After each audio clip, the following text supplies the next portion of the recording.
اے دوست تجھے کیا معلوم بازار میں وہ کپڑا پہنچ چکا ہو جسے تیرا کفن بننا ہے. اے دوست تجھے کیا معلوم بازار میں وہ کپڑا پہنچ چکا ہو جسے تیرا کفن بننا ہے.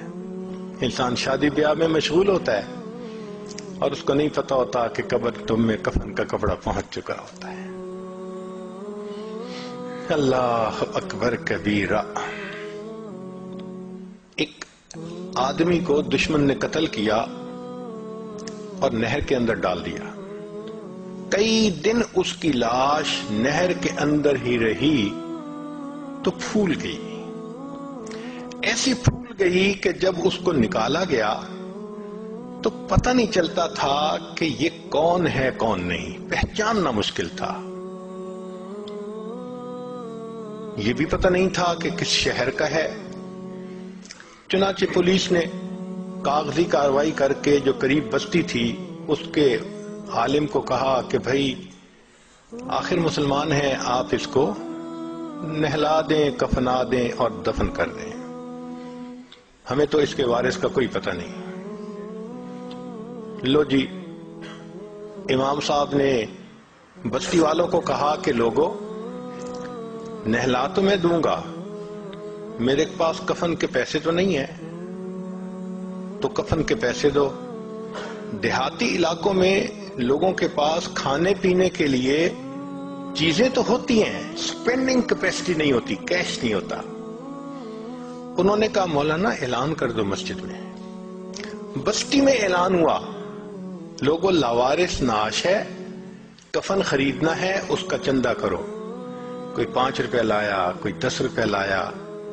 آدھا گھنٹہ اعلان ہوتا رہا لاوارث نعش، اور پھر جا کے پیسے پورے ہوئے تو اس کو کفن دے کے اس کا جنازہ پڑھا کے اس کو دفن کر دیا گیا.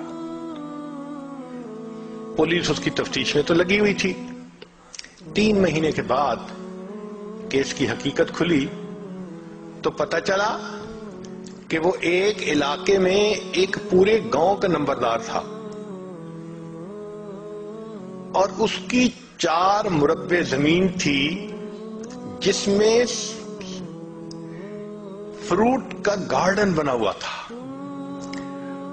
کروڑوں پتی تھا، کروڑوں روپیہ اس کے بینک اکاؤنٹ میں تھا اور اس کے 4 جوان العمر بیٹے تھے. 4 بیٹے ہیں، کروڑوں پتی ہے، بینک میں کروڑوں روپیہ ہے، لیکن اس کو کبھی پتہ نہیں تھا جب میں مروں گا میرے کفن کے لیے آدھا گھنٹہ چندہ کیا جائے گا. وارث مان نہ کری وارثاں دا، رب بے وارثا کر مارتا ہے.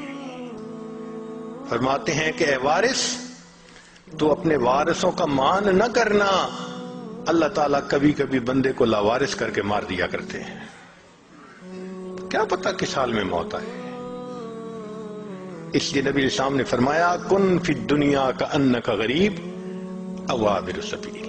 دنیا میں ایسے زندگی گزارو جیسے کوئی مسافر ہوتا ہے یا جیسے کوئی پردیسی ہوا کرتا ہے. جو پردیسی ہوتے ہیں نا ان کے ذہن میں ہر وقت ہوتا ہے ہم نے واپس جانا ہے. ہم بھی یہاں پردیسی ہیں. ہر وقت یہ سوچ رہنی چاہیے کہ ایک دن ہم نے واپس اپنے وطن جنت جانا ہے. مگر غفلت آ جاتی ہے، اور غفلت بھی کیسی کہ بندے کو مرنا یاد ہی نہیں ہوتا.